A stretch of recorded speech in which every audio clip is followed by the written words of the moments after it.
Hey, everybody, this is Heidi St. John. I'm glad you guys have joined me at Off the Bench. Today, I am thrilled to have my brother-in-law, Ryan Choate, on the show with me today, and we're going to talk about a topic that keeps coming up over and over again at Mailbox Monday, and that's what's going on in the military. Ryan is a retired major in the U.S. Army, and we're going to have an important conversation today. Stick around. I think you're going to be encouraged.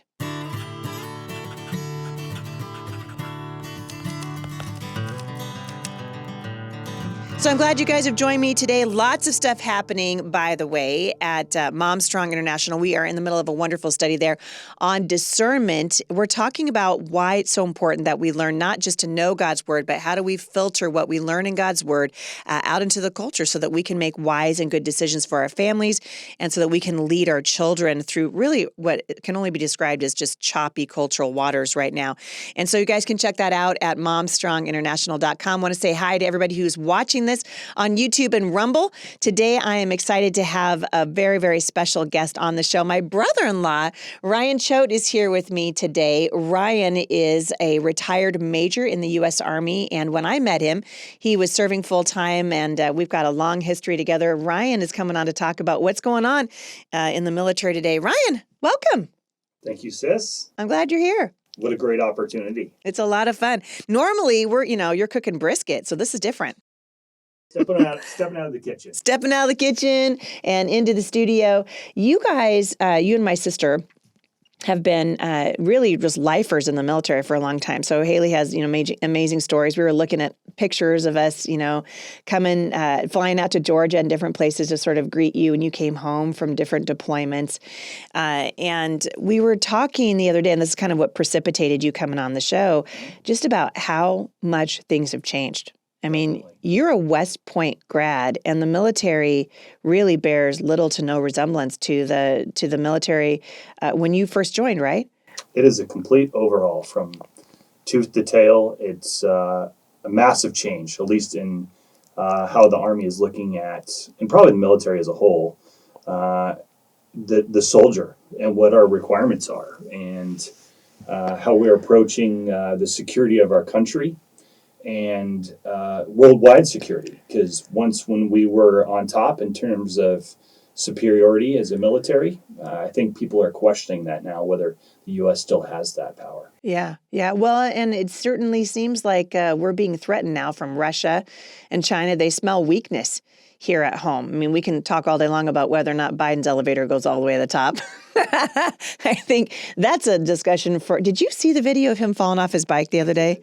Oh, my word. Is there any person on the planet who hasn't seen that? It's like a meme gold mine, It's kind of a, wow, that's a bummer. I want to talk a little bit about how you decided to join the military, because you went to West Point. So you're not just an enlisted guy, you actually went to school. What was the thought process? So from the time that you were in high school, I would imagine later on in your high school years, to determining this is what I want to do for a career. Well, that's a very interesting story. I don't know if I ever shared this with you, and it's very apropos that Top Gun 2 is out now. Right. Did you see it yet? So I have not. I haven't seen it either. We should go. We should totally double date. It'll be fun. Is that when I was approximately 14, when the original Top Gun movie came out, I was super excited about the military. I think I was 14 at the time. And after I got home, I immediately wrote to the Air Force Academy going, I want to be a pilot, because I had seen Tom Cruise do all this. Because hello, Tom Cruise. Yeah, well, I wasn't fanboying the guy, but at the same time, I was super excited about, and that seed of service planted in me. And I thought it would be an honor to be able to serve and protect my country. And throughout high school, we went through all the things. And I was a leadership guy through high school, took all the advanced classes, made sure my core packet was good enough to attend an academy, did well in the SATs, did all the things, all the extracurricular activities. But it was that seed that was planted from that movie. And my parents, of course, fostered that inside of me. Saying that service was good. My father did not serve. My grandfather did serve in World War II. Both grandfathers did. And it was one of those things where I wanted to carry on that tradition of service. And it was always there. And everyone knew it too. So going to West Point was just the highest elevation peak that I could hey, if I'm going to go, let's go all the way, right? So that's how I ended up at West Point. It all started with Top Gun. That is crazy. And it was amazing is that the Air Force Academy actually wrote me back. Really? And said, hey, you're a little young. Look us back up when you get to be of age. And it just happened that West Point was where I decided to go. Yeah, yeah. So you end up in the Army. It is pretty fascinating. You know, I haven't seen Top Gun yet, but I think everybody in my family, my kids have seen it. You know, everybody's seen it but me. My life is so ridiculous right now. I don't get to go to the movies. But I think that we're seeing that the country still really has a very deep-seated patriotism. It does. Because Top Gun is actually blowing away the woke, Toy Story 2, where we got to watch, have, gay families in there. And now they've put the gay kiss back in there. Nobody wants adult Toy Story, right? But that's what they put out. Exactly. Right? But yet Top Gun, which a lot of people in the progressive community said, it's going to fail. Nobody cares about that. Oh, no. I mean, it's blowing every expectation out of the water, I think, at the box office right now. Yeah, I think that what they're trying to do with Top Gun, and they nailed it on the head, was that we, for the longest time, have been subjective to not the minority, but a very slim slice of society. Like we're trying to, the idea of inclusion is not completely bad, but the fact that we're trying to appease everyone all the time at 100%, right? It's just not possible and it's not practical from a cost or any other aspect. But what Top Gun does is it refocuses our center back onto what's really important in terms of exciting times, but at the same time putting our country first. And I think that a lot of people miss just being entertained and having our country on top, and just that idea that we're number one, right? Yeah, and a love for country. It's one of the things that I so appreciated. Steve and Jane. They've been twice now to see twice to see it, and he was telling me the other day that it kind of just reignites in people this love of country, which frankly the progressive left have been slowly whittling away at now for literally generations. But the fact is, we have a lot to be proud of in the United States, and it's it's a remarkable country. It's worth fighting for. And we were talking about this at dinner with our kids the other day. Freedom doesn't defend itself, right? It's our job. It's our job to defend it. And so we're looking now at a generation of young people who, like you, at 14 years old, are maybe they're going to see Top Gun, right? They are, yeah. And they're excited about. I mean, you're not in your teens anymore. I mean, you and I, we're getting old. I don't know whatever happened, but we're getting up there. And I'm thinking about that 14-year-old boy or girl who's gone to see Top Gun over the weekend, and they're going, hey, maybe I want to get in the Air Force. Maybe I want to get into the service. And you've got kids. You've got two boys. They could potentially want to go into the service of our country in one of the branches of our military. And it really is an honorable profession. It is an honorable thing to do. But the military today is a shell of what it was when you were 14. Describe the shift to me, because when you went into West Point, it seemed like the attitude was different toward our country. It was different toward service. It was different toward human beings, right? But you hit the nail on the head. We're interested in diversity, equity, inclusion, right? DEI is the new language of the woke military. And I would imagine that it's changing, it's shifting the way that you see whether or not you even want your own kids to go into the military. It is. And I have another unique perspective as I was a recruiting company commander as well. So just trying to convince moms and dads to give up their children to join the military. I did that for 2 years in a very tough market in California during the surge in Afghanistan. It was very challenging. But things have changed pretty dramatically, I think, for the military and recruiting, where I think we struggle as a country. And the military is doing this now. If you watch all the recruiting ads and the money that they're offering new recruits. Yeah, didn't you say it was like $50,000 sign-on bonus? That is correct. For goodness sake. That's bribery. For guaranteed job choice. Yeah. Whereas Guaranteed equal outcomes. Yeah, where you had to, based on how you scored and how you tested, we steer away from that in the military now, where we're trying to make everything is Getting a prize for participating. yeah Yeah. equal. And the fact is the military is there to be a war fighting machine, right?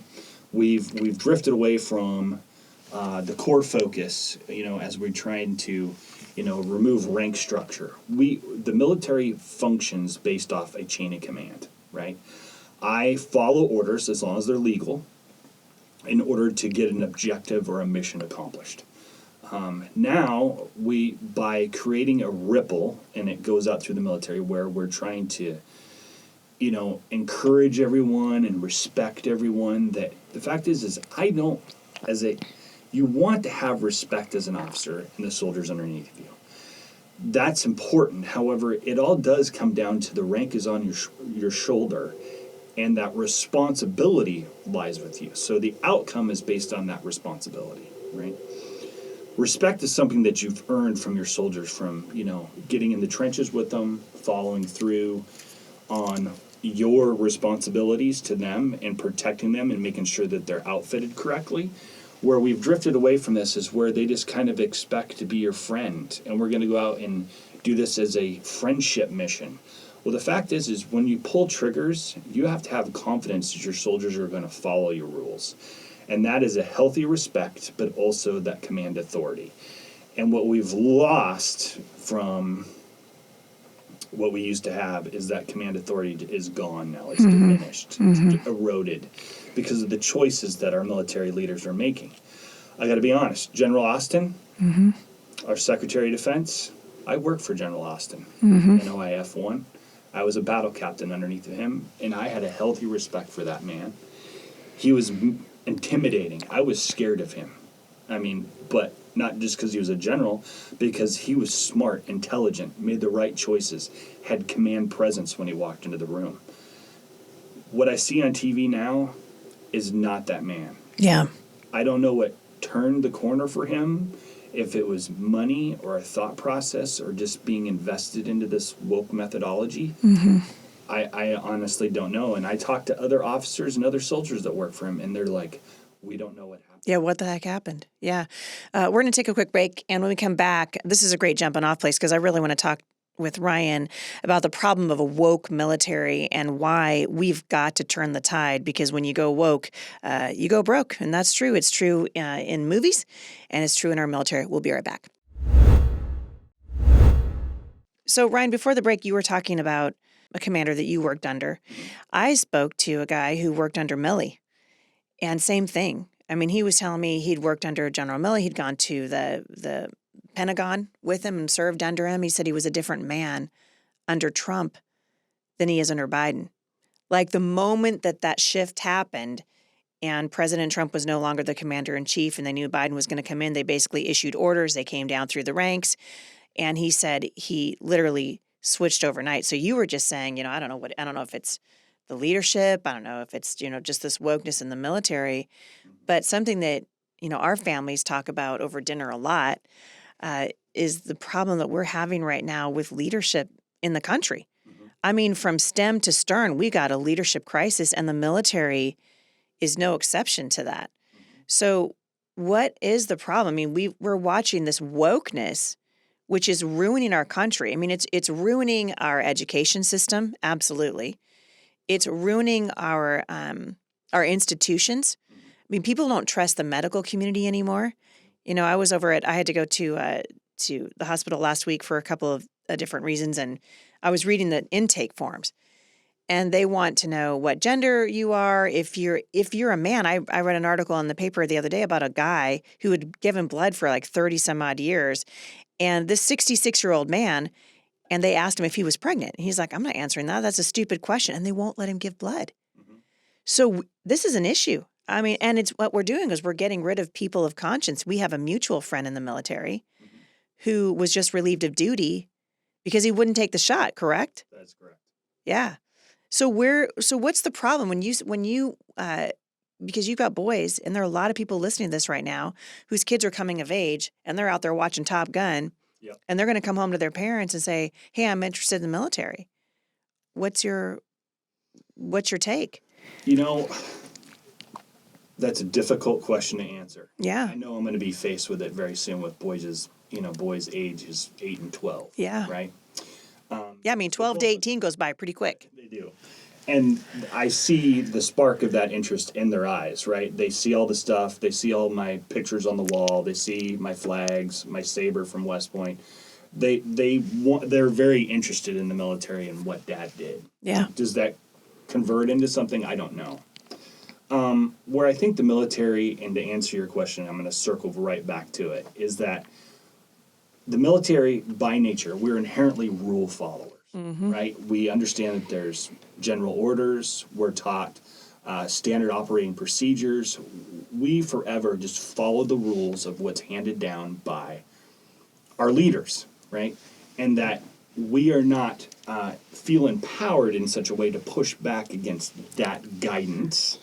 And unfortunately, that's kind of what I think our nation, at least those who are conservative, face the world, right? We're rule followers. We don't want to color outside the lines. We don't want to.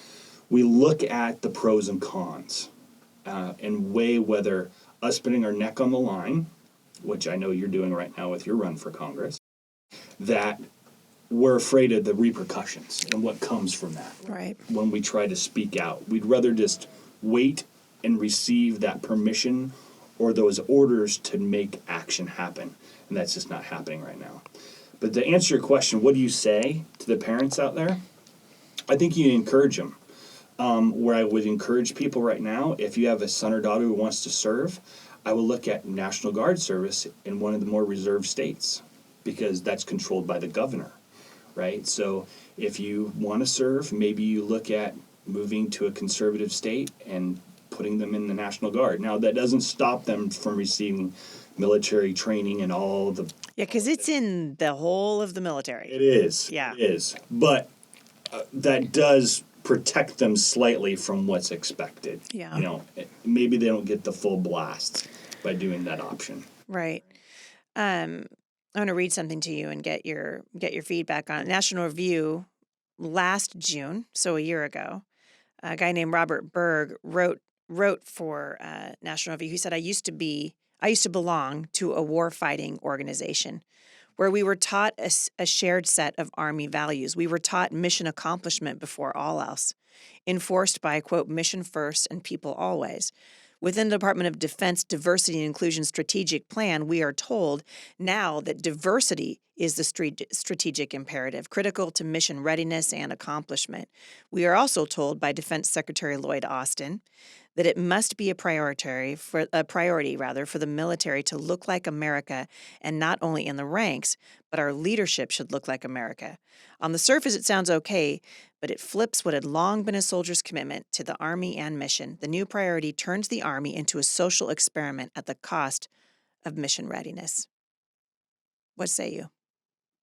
It makes me sick. It does. And I think a lot of my fellow veterans that just spent untold deployments away from families in Afghanistan and Iraq, where at the end, what was it all worth? Mm-hmm. What did we get out of all those years invested, or taxpayers invested in terms of cost, right? So how do we turn it around? I don't know. You know, we used to have strategic policies of being able to fight a two-front war conventionally. Right now, I don't think we could do one conventional war. Which is terrifying. It's scary. Yeah. It's scary. I think we have unparalleled equipment. I think that we continue to advance that area, both air, sea, land, that we continue to push the envelope. We have great engineers, and I think we have great people, scientists that are working very hard to protect the soldier and arm us with the right equipment. However, who's the guy pulling the trigger anymore, right? We don't know, and how much training he's receiving, and are we spending the dedicated time necessary to prepare him or her or it? In this case, we're allowing all sorts of things into the military right now that used to make it very easy for us to understand. I got to be honest, when I was in the Army, an armor company was all males. That's changed now. So is the infantry, so all branches. And all the respect to the female soldiers that have put their necks out there and tested and pushed themselves Sure. to serve in those positions. It was just it was a hard concept for me to get over, to where we started to have all gender MOSs, What MOSs? military occupational skills. I'm like, wait, this is a language I understand. Okay. So what I was really reserved about was the time I spent with my tank crew in Iraq. 4 people, 4 males in a tank. There's a lot of personal things that are shared there, not just space, but everything. Yeah. Combat situation. I would have the trust and confidence in you serving in my tank. I just don't know if you want to see me at that core level Right. of war. And then what's ingrained in us, which is a new program that the military is trying to put into us, is that we're just a person, right? A soldier. And being able to take care of the soldier versus your men of your unit or your women of your unit. And it's a blending that's taking too much time to reprogram us instead of focusing on the warfighting skills. Yeah. It's a major deal. I'm out of time for today, but I'd love it if you come back tomorrow because you touched on something I think is really important because we've been talking about women in the military, right? And now the Congress is talking about drafting women into the military. And something tells me you got an opinion on that. Would you come back tomorrow and we can pick this up where we left off? Sure, I'd love to, sis. It's great to have you here. And really an honor, Ryan, to have you in the studio. Thanks for coming by today. You guys, for more information on today's show, I'm going to link back to these articles, one in the National Review, which I think is particularly excellent for those of you who are looking into your children, maybe getting into the military. I'll link back to some of those links in the show notes today. But I hope you guys will pay attention to this conversation because it's becoming increasingly important as our nation is sliding more and more off of the rails and going into territory that is really putting our nation at risk. And so this is an important conversation, and I want to thank Ryan Choate again for coming on the show. Come back tomorrow, and we're going to talk about what it looks like to have women drafted into the military. Thanks for listening today, everybody, and I'll see you back here tomorrow at the intersection of faith and culture.